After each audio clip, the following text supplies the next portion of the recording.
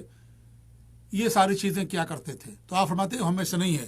وہ شق الجیوب، اور اپنے گریبانوں کو اس نے پھاڑا، کپڑے کو پھاڑا اس نے. یہ ساری چیزیں کیا ہوتی ہیں، یہ اللہ رب العالمین کے فیصلے پر ناراضگی ہوتی ہے. ہمیں اللہ کے فیصلے پر راضی ہونا چاہیے. اللہ نے فیصلہ کیا، کیونکہ موت سب کے لیے ہے، ہمیشگی کسی کے لیے نہیں ہے. ایک نہ ایک دن سب کو موت آنی ہی آنی ہے. یہ اللہ تعالیٰ کا فیصلہ ہے. لہذا اللہ تعالیٰ کے فیصلے پر انسان کو راضی رہنا چاہیے. یہ سب کرنا یہ کیا ہے، یہ اللہ رب العالمین کے فیصلے پر ناراضگی ظاہر کرنا، اعتراض کرنا ہے. گویا یہ کہنا ہے کہ اللہ تعالیٰ تو اسے وفات کیوں دی، اسے ابھی وفات کا وقت نہیں آیا، موت کا وقت نہیں آیا، تو نے کیوں اس کو وفات دے دی. انسان ناراضگی ظاہر کرتا ہے.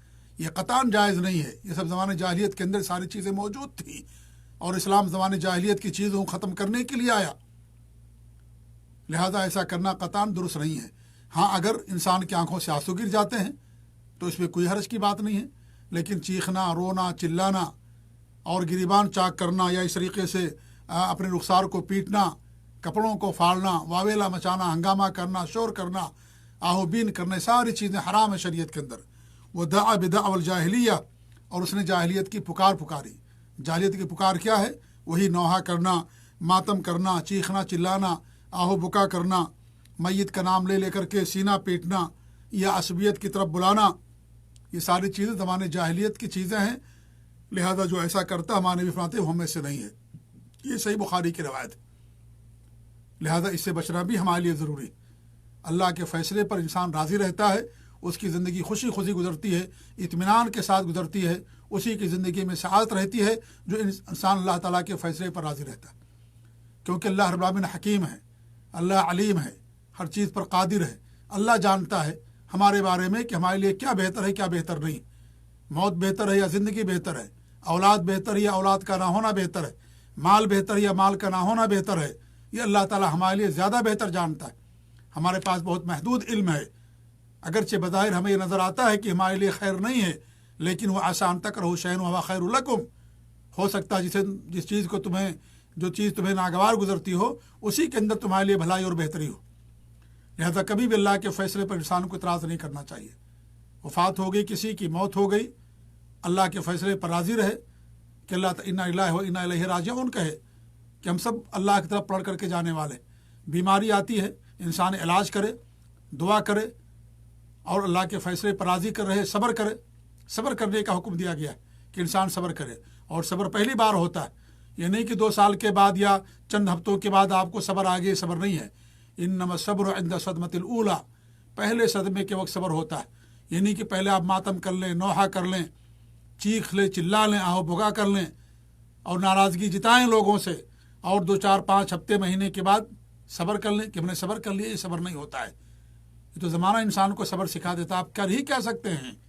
آپ اتنے مجبور ہیں کہ اللہ کے کیا کسی کی روح کو واپس کر سکتے ہیں؟ کیا کسی کی جان واپس کر سکتے ہیں؟ کسی کی زندگی واپس کر سکتے نہیں.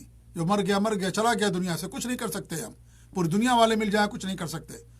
اس لیے 2 3 مہینے یا 2 4 دن کے بعد تو صبر آ ہی جاتا ہے. اس لیے وہ صبر نہیں. انما الصبر عند الصدمۃ الاولی، پہلی بار جب انسان کو تکلیف پہنچتی ہے، پہلے صدمے کے وقت صبر، یہ صبر کہلاتا ہے.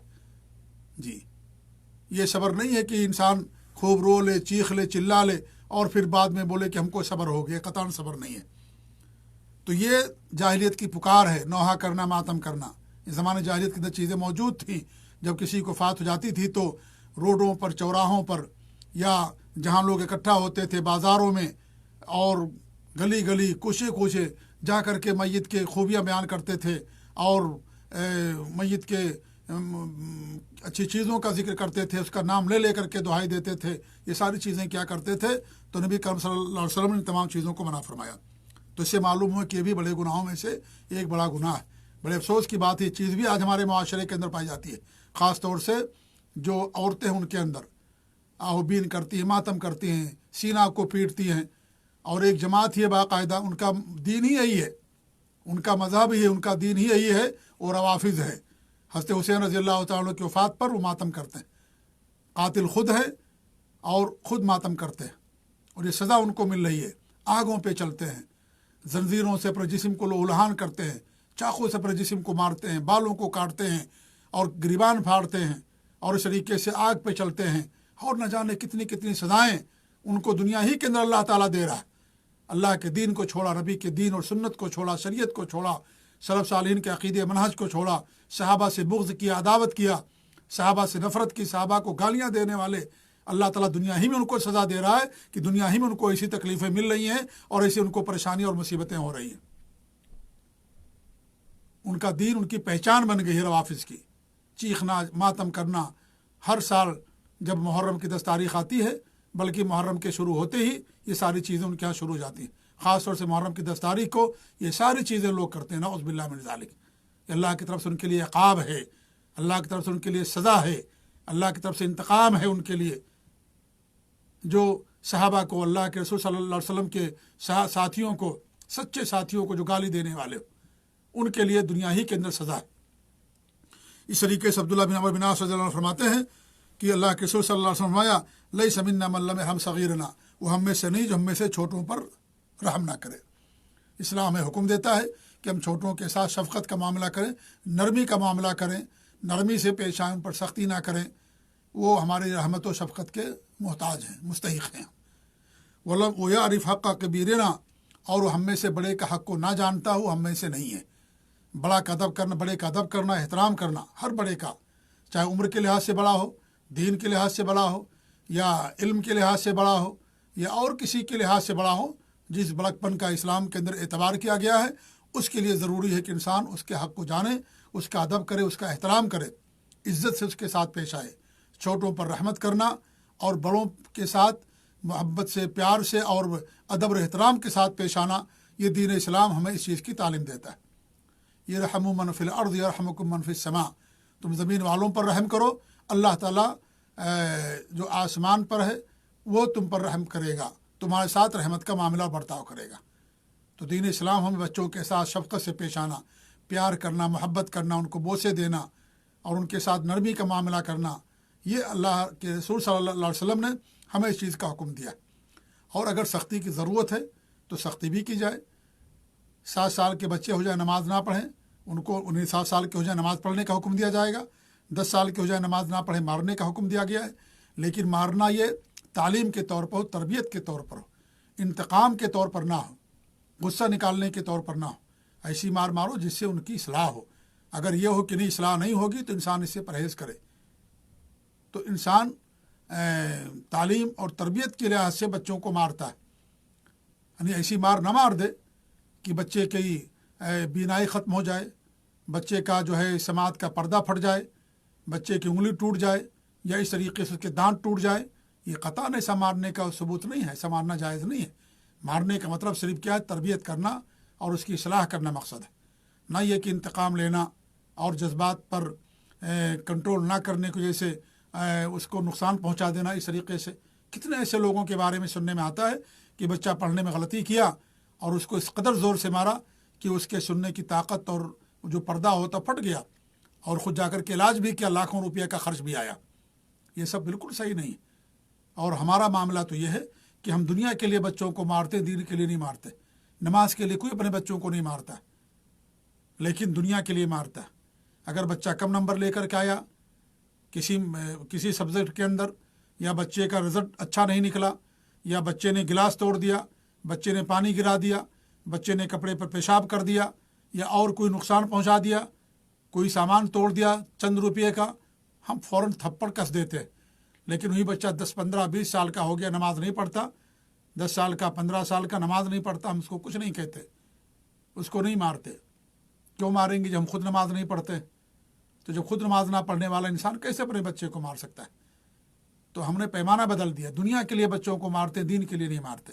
شریعت نے ہمیں دین کے لیے مارنے کا حکم دیا، وہ بھی ادب کے دائرے میں، اور تعلیم کی خاطر، تربیت کی خاطر، نہ یہ کہ انتقام کے لیے، اور نہ یہ کہ اپنے غصہ کو یعنی ٹھنڈا کرنے کے لیے کہ وہ کمزور ہے اس لیے مار رہے ہیں ہم اس کو، قطعاً جائز نہیں. کچھ لوگ عورتوں کو مارتے ہیں، عورتیں بھی جو ہے ہماری رحمت کی مستحق ہے، محتاج ہے کہ ان کے ساتھ رحمت کا سلوک کریں، پیار محبت سے پیش آئیں. وہ اپنے جو ہے گھر والوں کو، ماں باپ کو، بھائی بہن کو، پورے کنبے اور قبیلے کو، اپنے شہر کو، اپنے گاؤں کو چھوڑ کر کے آپ کے پاس آتی ہے، وہ آپ کی پیار اور محبت کی محتاج ہے. آپ اس کے ساتھ پیار سے پیش آئیے، اس کے ساتھ محبت کا سلوک کیجیے.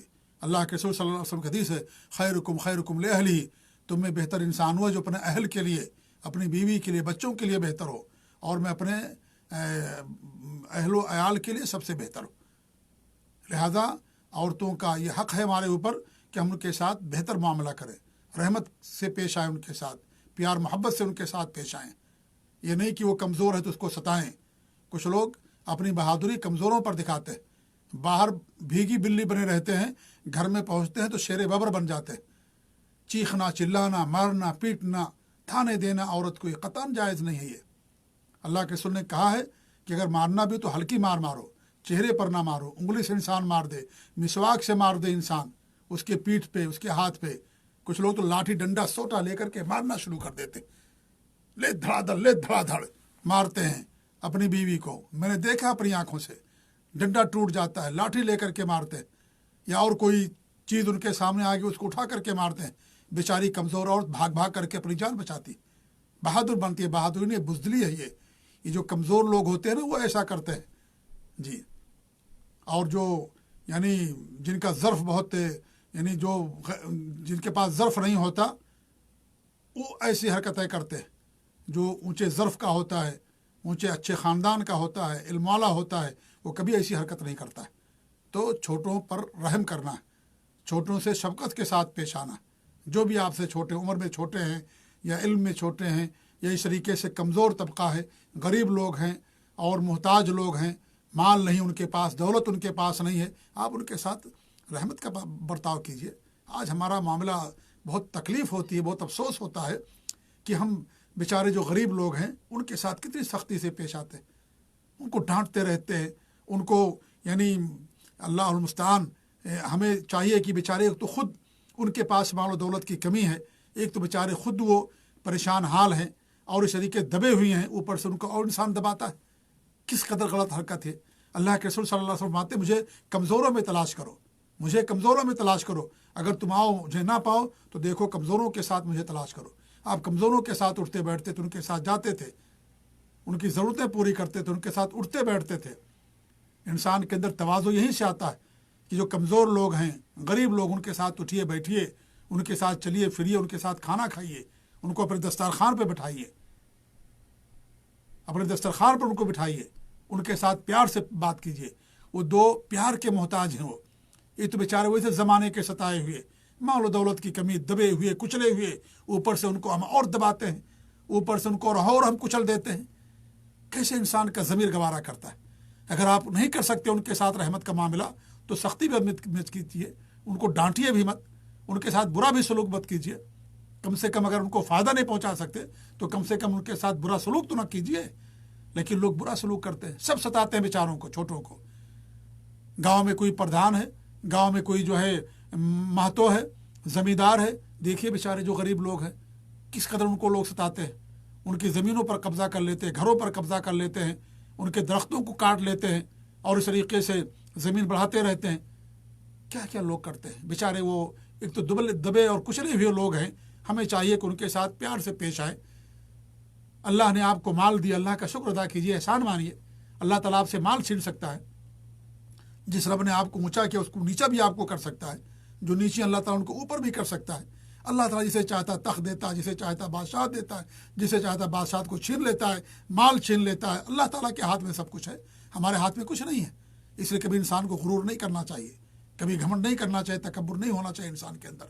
تو یہ بہت افسوس کی بات ہے کہ ہمارے معاشرے کے اندر ایک دم یہ چیز عام ہے. اور اگر آپ غریبوں کے ساتھ اٹھیں گے, لوگ آپ کو تانا دیں گے, لوگ آپ کہیں گے کیسا انسان ہے کہ جا کر کے ان کے ساتھ اٹھتا بیٹھتا, تمہاری کوئی عزت نہیں ہے. عزت میرے بھائی اس سے نہیں آتی. آپ ان کے ساتھ رہیے, وہ آپ کو دعائیں دیں گے, ان کا حوصلہ بلند ہوگا, اور اس طریقے سے وہ بھی معاشرے کے اندر اٹھنے کی اور جینے کی کوشش کریں گے. لہٰذا یہ بہت ضروری ہے کہ جو بھی ہم سے چھوٹا ہے, چاہے مال میں, علم میں, دولت میں, یا کسی بھی چیز کے اندر, ہم ان کے ساتھ شفقت کا برتاؤ کریں. یہ ہمارے دین کی تعلیم ہے. اس طریقے سے یہ ابو داؤد ترمذی کی روایت صحیح روایت ہے. اور ایک روایت کے اندر ہے کہ لیس منا من لم یرحم صغیرنا ویوقر کبیرنا, وہ ہم میں سے نہیں ہے جو ہم میں سے چھوٹوں پر رحم نہیں کرتا اور ہم میں سے بڑوں کا ادب اور اس کی عزت نہیں کرتا. لہذا بڑوں کا ادب کرنا اور بڑوں کی عزت کرنا یہ ہمارے اسلام کے اندر مطلوب ہے. اور ایک حدیث اور سنا کر کے اپنی بات ختم کر دوں, اسی سے متعلق ہے.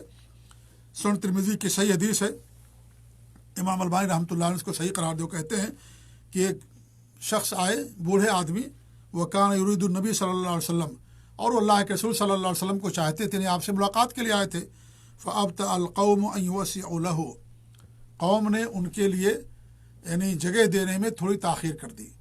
لوگ بیٹھے ہوئے تھے, بوڑھے شخص آئے اللہ کے رسول سے ملاقات کے لیے, آپ کے ساتھ صحابہ بیٹھے ہوئے تھے, لیکن لوگوں نے آپ کے لیے جگہ بنانے میں تاخیر کر دی. تمہارے نبی نے کیا فرمایا؟